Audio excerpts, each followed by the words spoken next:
The 13th law of leadership is the law of reproduction. And the law of reproduction says it takes a leader to raise up a leader. In fact, let me give you a statement at the beginning of this law, because this one is powerful. Let me give you a statement at the beginning of this law that will kind of just help get it settled the right way and build us on the foundation that we need. The principle is that we teach what we know, but we reproduce what we are. Now, that's a huge statement. What I mean by that is, you can teach people anything, but unless you live it, you can't reproduce it in their lives. That's why every once in a while when somebody says, well, don't you think colleges ought to have leadership training and curriculum in them? And the answer is obviously they should. I think it's one of the great sins that are committed against not only church leaders but business leaders, to go to college and not have leadership courses. But can I tell you something about those leadership courses? If you had a professor that didn't have the ability to teach a leadership course, that professor couldn't reproduce a leader. You see, it takes a leader to know a leader. It takes a leader to show a leader. And it takes a leader to grow a leader. Who finds potential leaders? Leaders. Who models for leaders and potential leaders? Leaders. Who grows potential leaders? Leaders. You see, the hope of having a leader tomorrow is having a leader today. The hope for the next generation is that the present generation of leaders pour their lives into the younger ones, and it takes a leader to do this. A classic example. When you read the Old Testament, King Saul had no giant killers in his Israeli army. He had none. Now, David had 5 giant killers in his army. Now, do you know why David had 5 giant killers in his army and Saul had no giant killers in his army? Very simple. Saul didn't have any giant killers because Saul didn't kill any giants. David had giant killers because David killed giants. It takes one to know one. It takes one to show one. It takes one to grow one. In this law of reproduction, the first thing we have to understand is it starts with a leader. The reason I'm passionate about that in this room today is because many of you are leaders, and I know the only hope for another generation of leaders is for you as leaders to take seriously that you've got to raise up another generation of leaders. And can I tell you something? If you don't, it ain't going to get done. You can't assign this to a non-leader. You can't pass this out in some kind of a book or curriculum and hope that they catch it. You got to do this. If you're a leader, your greatest responsibility is to raise up another leader. So that's what this law is all about. Last year, in my leadership conferences, I did a survey. It was a very simple survey. I just asked leaders in the conference to share with me what their number one influence was on their leadership life. In other words, if you're a leader today, what I did is I said, what caused you to become a leader? It was very interesting. We basically got 3 answers. There were a few people, in fact, 5% of the people who said, well, there was a crisis. And I kind of came forward in the crisis and literally took the leadership mantle, and I became a leader. In other words, it was out of a crisis that they really were kind of made a leader. I can see that. About 10% said it was my natural leadership gifts. I was born with some natural inclinations of leading, and here I am today, I'm a leader. About 10% said it was my natural leadership gifts, and about 5% said it was a crisis that formed me into a leader. The other 85% said it was the fact that I was either mentored or under the influence of a leader that caused me to become a leader. 85% of the people in my leadership conferences last year said, I am a leader today because there was a leader that influenced me and mentored me and allowed me and encouraged me and helped me to become a leader. So I've got a question to ask us. Question's quite simple. Why don't all leaders develop other leaders? I was asked recently, when I made that statement in the form of a question, I had somebody come and say, John, well, what kind of percentage do you think of leaders are there that produce other leaders? Now, I don't know. I've never taken a survey, but I'm going to take a guess. This is just a pure Maxwell shot, okay? I'm going to guess that only about 5% of the leaders really raise up and develop other leaders. I'm going to guess that about 95%, instead of having a lot of leaders raised up around them that they have developed, 95% of all leaders just have a large following. They just got a lot of people following them. Well, why is that? Since a leader can raise a leader, in fact, only a leader can raise up a leader, why is it that in so many cases, leaders don't raise up leaders? I'm going to give you 5 reasons. The first one I don't need to talk about long because we just talked about it under the law of empowerment. Number 1, they are insecure. One of the reasons the leaders don't raise up leaders, again, is that there's a high insecurity base in many leaders, and they're afraid of developing other people and somehow those other people getting credit or maybe stealing the job or whatever it is away from them. Number 2, they spend too much time with followers. Now, this is very typical. When I look at your calendar as a leader, can I say something? I'll almost guarantee you, if I could go home with you, if you'd just take me home and we could spend a little time together, and I could just look at your calendar at the people you spend time with. If I could look at your counseling section, all the people that you counsel and all the people that you're in meetings with, I would almost guarantee you that by far the vast majority of you spend more time with followers than you do with leaders. And the reason we spend more time with followers than leaders is because followers want us more. They're the ones who call us on the phone and they've got a need, a hurt, a question, a problem, and can you see me, Pastor? And when we get to the law of priorities, I'm going to deal more on this subject, so I don't need to spend a lot of time here in this section, but here's what I'm saying to you. If you spend more time with followers than you do with leaders, no wonder you don't develop leaders. Again, you got to put your time and your energy and your effort and your money on what's going to bring you home. And what's going to bring you home are leaders, not followers.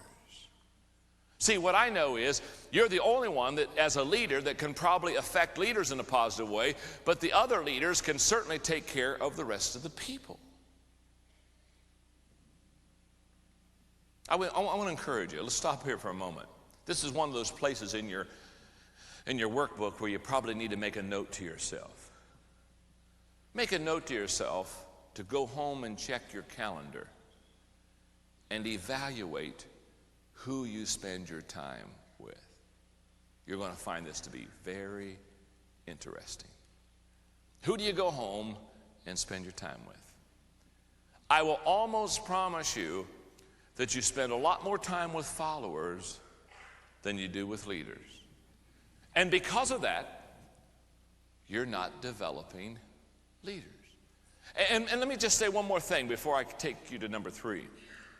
One of the reasons we spend more time with followers than we do with leaders is not only because they need us more and they'll call us on the phone and they make their needs known to us.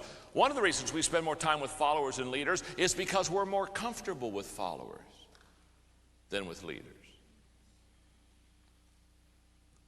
If we were trained in college and seminary, we weren't trained to do leadership, we were trained to do ministry. And so therefore, we are ministry trained, ministry driven, we have a ministry thought. And so what do we do? Who needs the ministry? Again, the people that are the followers, the hurting. So we're more comfortable taking care of a hurting person than we are taking a potential leader and developing them and putting them onto a new level.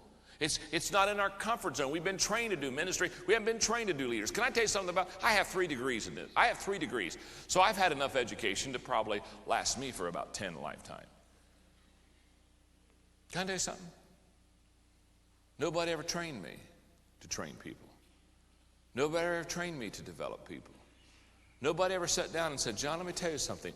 The key to your success is being able to take the potential leaders and develop them and raise them up to another level that they'll be able to keep you. Nobody ever talked to me about this stuff. And in all probability, Nobody's ever talked to you about it. So what do? We do what we know to do. We do what I did at Hillham. We go out there and try to meet all those needs and do that stuff that we know, and then the church doesn't do what we think it should do, and we get discouraged. Can I tell you something? Most of us in this room, we were set up for failure. And then we get surprised when the average pastor, 8 years out of seminary, leaves the ministry. I'm not surprised. The only thing that surprises me is they stayed in 8 years. With the training most of them got, they shouldn't even got in. Just a thought. Number 3, followers are easier to find and lead than leaders. One of the reasons why we don't develop leaders is it's just a lot easier to find a follower. You know where you find a follower? Everywhere. It's not hard to find followers. They're on every corner waiting for something to happen to their life. You just go by and they see motion and they're attracted to it. 3 years later, they ask where you're going. 2 years later, they decide whether they want to continue or not. They're a lot easier. You can find followers are a dime a dozen. I don't mean that wrong. I'm not knocking followers. I'm just saying they're everywhere. It's much easier to find and it's much easier to lead followers than leaders. Leaders are tough. Leaders just don't fall in line. Leaders don't take a trip without asking questions. You know, if a leader gets on the train with you, before they get on the train, they'll say, "Excuse me, where are you going? How much is it going to cost? How long is it going to take? What are the guidelines and the principles we got to follow?" I mean, leaders are going to ask questions. They just don't. And see, what we do is, as leaders, sometimes we say, "Well, there they are. See, they're just not loyal. They're not loyal. They're just asking questions." No, it's not a loyalty issue. It's an IQ issue. They're just not as stupid as the rest of the people. Thank you very much.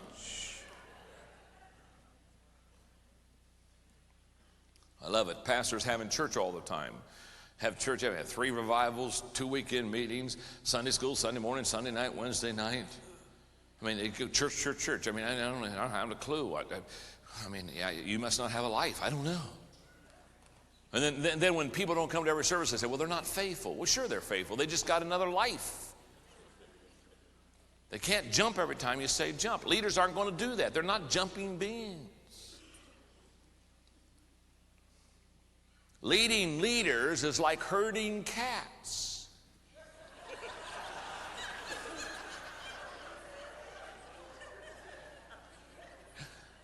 You don't say, "Cats. Follow me." Cats don't follow. Cats have their own agenda. Dumb dogs, they follow. They just follow and lick and bark. No wonder they're a man's best friend. They're stupid.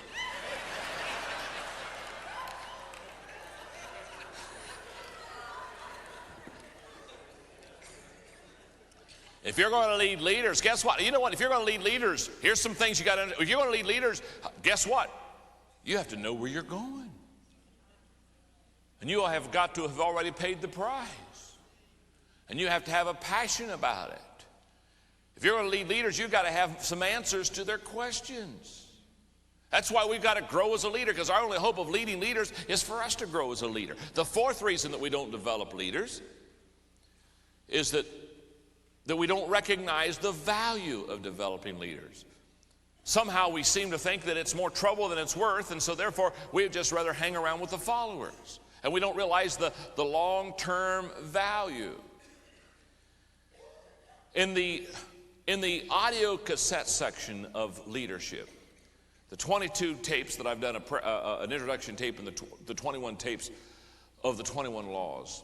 In this section right here, because those tapes are different than this lecture, but in this section right here, I talk about how we don't understand long-term value of developing people. And I talk about the difference between what we call followers math and leaders math. Followers math is addition and leaders math is multiplication. And that in the beginning, there's not much difference between multiplication and addition.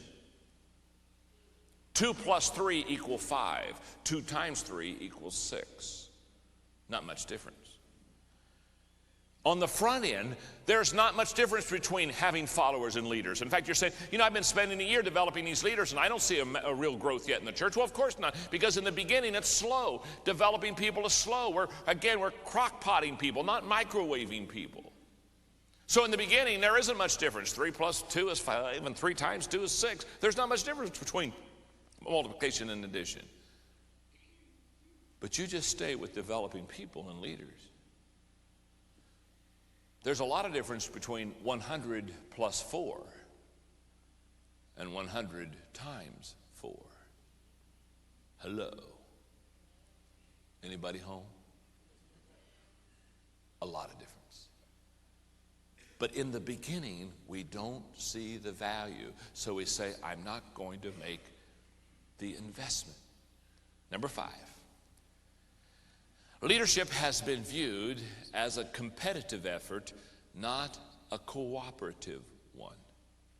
I think one of the reasons why we don't develop leaders is we look at it as a competitive deal instead of a cooperative deal. And do you know where we learned this? We learned this as kids. We learned this as kids. Remember, how many of you when you were kids played follow the leader? How many of you played follow the leader game? Oh, look at this. Every one of you, 100% of you had the same background I had, didn't you? Huh? Okay. Follow the leader. Now, let me say something about follow the leader. Have you thought about this game? In fact, when I was a kid, I loved to play it, especially when I was the leader. Have you ever thought about this game? The follow the leader game is designed for the leader to keep the followers from ever becoming leaders. That's the whole essence of the game.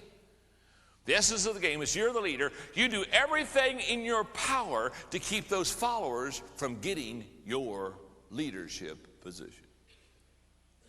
And I remember what I love to do more than anything else is play follow the leader on the basketball court at my home. Because I truly had a home court advantage. I mean, I played basketball all the time as a kid. You got to understand, I played as a kid, period. You would never, when I was a kid, you would have said one thing, the boy does love a party. But I wasn't Mr. Leadership back then. I was just having a good time, and I loved to play basketball. And I love to play follow leader on the basketball court because if I had these 3 or 4 guys, I'd make a layup, they could make a layup. So I'd go make a foul shot, they could make a foul shot. Then I'd get out there to the 3-point line and I'd make the 3. They could do that. But when I really wanted to shake them, and get them off of my back so I could really be the undisputed leader, I'd take my basketball, and up against my garage was the backboard. And my father had built it so that it was out from the garage so we could make layups and not hit the garage door. So therefore, between the garage and the backboard was about this much space. Just enough for a kid who has nothing else to do with his life to take that Spalding basketball, and I could do this every time. I could do this every time. I could take the basketball, I could throw it up against the garage. I could hit the garage, go over the backboard with the basketball, and it would go through the basket. I had it perfected. And when I wanted to shake the followers, when I got tired of them getting close, I'd take my ball, I'd say, boys, do this one. And I could keep being the leader. Now, we were taught that as leaders, we want to stay number one, and we want to keep everybody else away from us. So we have looked at leadership instead of a cooperative effort where we bring together strong leaders to develop a team. We've looked at it as a competitive effort. And we said, no, I want to stay number one. And it won't work, I promise you. Now, 2 questions. Am I reproducing leaders in my life? And if not, why not? Probably the most important thing I'm going to do in this law is I'm going to now walk you through, in the next 5 minutes, a reproduction strategy that I promise you, if you'll do what I'm going to share, you will develop leaders. Number one, make a personal commitment to reproduce leaders. Number two, create an atmosphere that attracts potential leaders. Number three, develop a system to find and assimilate potential leaders. Number four, provide leadership training. Now, I gave those to you quickly because I want to share with you how I developed leaders. If you'll let me just take a moment, there's basic leadership training strategy there. I want to take a moment. I want to just share with you how I would develop leaders. And there's all kind of good material inside of here, of which some of this material I'm going to talk about. But somewhere in your notes, let me take 5 minutes now and talk to you about how I develop leaders. I'm going to show you how I did it, and I'm going to show you how you can do it. And when we're done, you'll literally know, after this lesson, you'll know how to reproduce leaders. And if you want to, you can do this. Okay. There are 4 areas of leadership development that you need to have in your organization. 4 of them. The first area is your own personal leadership development.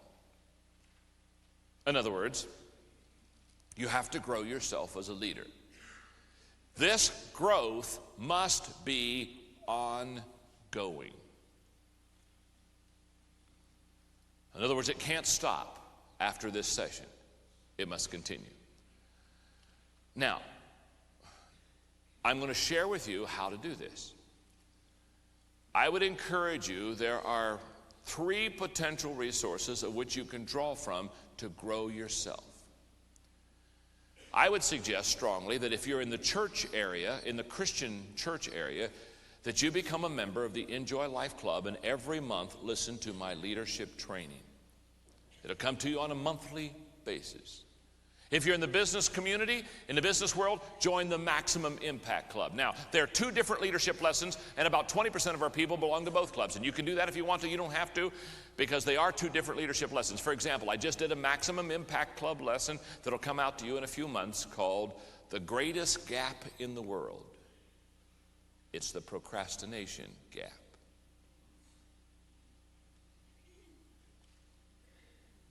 For a very small investment in yourself, you can get ongoing leadership training. And I would suggest very strongly for you, before you leave this conference, sign up for either the Enjoy Life Club or the Maximum Impact Club and begin to feed and train and teach yourself. There's one other resource that I would encourage you strongly as a personal growth deal, and then I'll take you to the next level. I would encourage you strongly to, in January, when this resource is available, I would encourage you to purchase the Living the 21 Laws cassette tapes and workbook. Now let me tell you how to do that. There will be 22 tapes. One is the introduction and 21 tapes describing each one of the laws. It's different than this teaching. It is personal application. And in that, we assess how well you do with the law. We give you application and action items. Now, here's what's key. And it's got a 150-page workbook. And you ought to take 1 tape and a month and work on the law. I'm literally now giving you a 21-month personal growth program. You ought to take each law, 1 tape a month, listen to the tape several times in your car, then sit down with the tape, sit down with the workbook, and begin to work your way through this. You're going to have things to do. You're going to have assignments. So it's going to force you. It's going to flesh you out as a leader. But you need to get the 21 Living the Laws resource kit. It'll help you. It'll be truly a 21-month program from this time on in your life. That's for your personal growth. Let's talk now about the staff. The second group you want to develop is your staff. This is probably your inner circle, the law of the inner circle. Those closest to you determine the level of your success. I'm talking about the people that are paid in your company, your staff, or that are paid on your church staff, okay? Now here's what I did. One Tuesday a month, I spent 2 hours with this staff teaching leadership. I would suggest you carve out one time a month. Doesn't have to be Tuesday morning, by the way. You pick the time, but carve out a little time and teach leadership. And here's what I taught to them. You don't have to do this, but here's what I taught to them.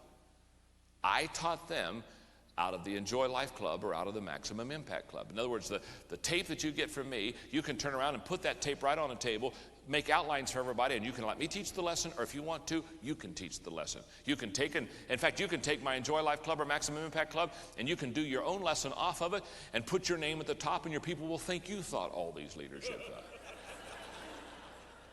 And can I tell you something? I don't care. What I care about is not getting credit. What I care about is helping you. The 21 laws that I just shared with you, if you really want to develop your staff, get the 21 laws for your whole staff, and why not spend 21 months together, each one of you doing one law a month? And what I would encourage you to do with that one is, whatever law you're on that month, everybody does that tape together and then turn around, and when you come together, you have a discussion. And what's that mean? And how are you fleshing that law out? And how have you assessed yourself? And really get some huge feedback. But that's how you develop a staff. Develop a staff off the Enjoy Life Club, the Maximum Impact Club, and the 21 laws. That's how you develop your staff. The third group of people you have in your organization are what I call your lay leaders, your church board members, your deacons. These are people that have other jobs perhaps, but they really love the church and they're in some kind of a leadership position within the congregation. Now here's what I did with them. I'm just giving you the strategy. This works, folks. I know. One Saturday a month from 8 o'clock to 10 o'clock, I met with them. We had breakfast together from 8 to 8:30. And then I taught them leadership lessons. And I'm going to share with you the leadership lessons that you probably want to teach them. There is a one-year series entitled Developing Leaders to Make a Difference. It's got about, 250 to 300 pages of notes, and it's got 10 tapes. It's me teaching it live. You're going to hear me teaching my church board live. It's a one-year leadership program of which it teaches your church board members how to be a spiritual leader, how to support the pastor, and how to raise up other leaders in the congregation. Those are the three things we work on. And if you've done year one, then we have year two curriculum, because I did this for 14 years. So you have to understand I have all kind of curriculum because I was always developing my people. We have a next year curriculum called Developing Leaders After God's Own Heart. Now those resources are available here. You can pick those up today. But I would go out first and do the Developing Leaders to Make a Difference. That's year one of training your board or your deacons, and then Developing Leaders After God's Own Heart as year two. Now, you've got personal growth in leadership, you've got staff growth in leadership, now you have lay growth in leadership, but there's one other group that you want to raise up as leaders, and that is your potential leaders. These are the people that are not in leadership positions, but they have leadership potential. They're probably a little bit younger than the rest of your group, but you can see that they're young eaglets. They've got potential. And Dan Ryland, my executive pastor, did this training, and it was called Joshua's Men. And we have a similar training that is coming out for ladies also, to develop leaders in their leadership in their life. Now, here's what's exciting. Once a month, one evening a month, Dan would meet for 4 hours with these potential leaders, and he took them through the Joshua's Men kit. This is a huge resource for you. Now, here's where this comes into play. He raised up 100 potential leaders at Skyline for me. Today, 3 years and plus after I have left that congregation to do this national work, half of the church board members in San Diego at Skyline Wesleyan Church are the Joshua's Men that Dan trained. In other words, this is training people for tomorrow. You're getting your leaders ready to step in and take you to a whole new level. Now, what I have given you here is a strategy to develop leaders. You've got to spend time with yourself. You've got to spend time with your staff. I shared with you how I do it. You spend time with your key lay people, and then you spend time with your potential leaders. And we have resources to help you in every one of those. And then in this resource section, you'll find everything that I basically talked about involved here. Now, I would do one more thing.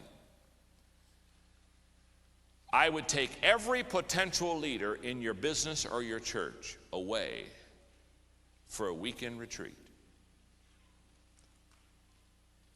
Now, they should not only be in leadership positions, but if they have leadership potential. And I would do two things. The first thing I would do is I would put the 21 Irrefutable Laws book in their hand about a month before the retreat. And I would say to them, I want you to read this book because this will help you understand the laws of leadership. 1 month before the retreat, I would put the 21 Irrefutable Laws of Leadership book in their hand. The second thing I would do is I would take the video of teaching these laws, and I would take this for a weekend, and I would start on Friday afternoon or Friday evening, and I would show the 21 laws on video so that every potential leader not only has read it in a book, but now they've watched me teach it.